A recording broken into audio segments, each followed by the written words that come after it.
আসসালামু আলাইকুম। আশার মিনি কিচেনে সকল বন্ধুদের স্বাগত জানিয়ে শুরু করছি। আজকে আমি নিয়ে এসেছি আপনাদের জন্য খুবই মজার একটি নতুন রেসিপি, উচ্ছে আলু নোনা শুটকি দিয়ে খুবই টেস্টি একটি রেসিপি। যারা উচ্ছে খেতে ভালোবাসেন অবশ্যই একবার বাড়িতে ট্রাই করে দেখবেন। উচ্ছে তো আমরা অনেক রকমভাবেই খেয়ে থাকি, একবার এইভাবে খেয়ে দেখবেন কতটা মজার হয়। রেসিপি ভালো লাগলে আমার চ্যানেলটি সাবস্ক্রাইব করে আমার পাশে থাকার অনুরোধ রইল। রান্নার জন্য আমি দুটো উচ্ছে লম্বা ও একটু মোটা করে কেটে নিয়েছি, একটা বড় সাইজের আলু লম্বা করে কেটে নিয়েছি, একটা ছোট সাইজের নোনা শুটকি কেটে নিয়েছি, বড় সাইজের একটা পেঁয়াজ মোটা করে কেটে নিয়েছি, আর 3টে গোটা শুকনো লঙ্কা, 1 চা চামচ গোটা আস্ত জিরে, 1 চা চামচ গোটা আস্ত ধনে আমি শিলবাটায় বেটে নিয়েছি। রান্নার জন্য আমি কড়াইয়ে সরষের তেল দিয়ে দিচ্ছি। গ্যাসটা অন করে তেলটা ভালোভাবে গরম করে নিয়েছি। প্রথমে আমি উচ্ছেগুলো ভেজে নেব।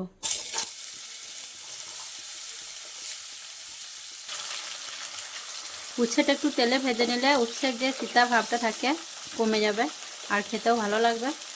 উচ্ছেটা আমি বেশ কিছুক্ষণ নাড়াচাড়া করে ভাজতে থাকবো।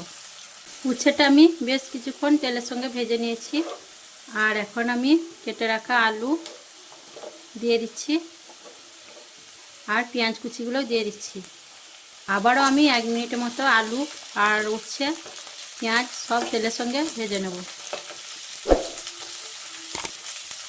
আলু আর উচ্ছে আমি তেলের সঙ্গে খুব ভালোভাবে ভেজে নিয়েছি, আর এখন একটু পানি দিয়ে দিচ্ছি। মশলা দেবো তার জন্য পানি দিলাম, আর দিয়ে দিচ্ছি বেটে রাখা মশলাটা।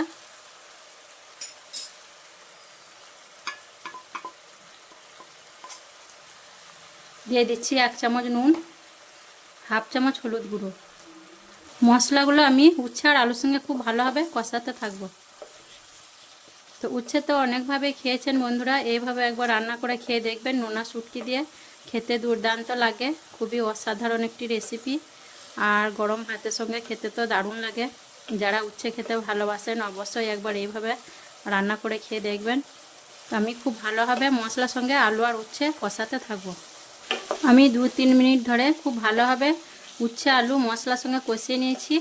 আর মশলা যত কষাবেন তরকারির স্বাদটাও তত ভালো হবে। যে কোনো তরকারি রান্না করুন, ভালোভাবে না কষালে তরকারির টেস্ট আসে না। তো আমি 2-3 মিনিট ধরে খুব ভালোভাবে কষিয়ে নিয়েছি। এখন আমি আলুটা সেদ্ধ হওয়ার মতো পানি দিয়ে দিচ্ছি।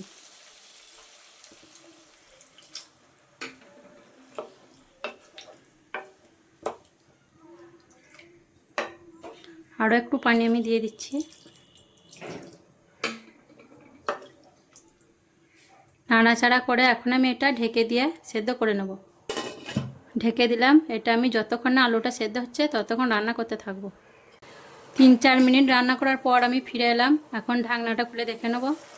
নাড়াচাড়া করে নিচ্ছে একটু, আর আলুটা সেদ্ধ হয়েছে নাকি দেখে নেব। আলুটাও সেদ্ধ হয়ে গেছে। এখন আমি কেটে রাখা নোনা শুটকিটা দিয়ে দিচ্ছি, আর এখানে আমি ছোট সাইজের একটা গোটা শুটকি নিয়েছি। আবারও আমি একটু নাড়াচাড়া করে নেব। শুটকিটা ঝোলের মধ্যে মিশিয়ে দেব। এটা রান্না করতেও বেশি টাইম লাগলো না, অল্প টাইমের মধ্যেই রান্নাটা হয়ে গেল আমার। শুটকি দেওয়ার পর আমি আবারও 1 মিনিট তরকারিটা ফুটিয়ে নেব।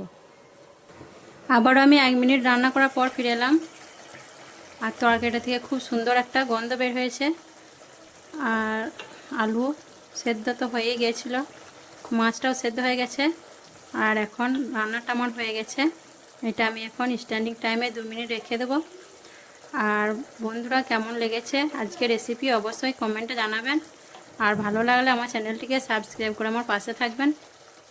সকলে ভালো থাকবেন, সুস্থ থাকবেন। আল্লাহ হাফেজ।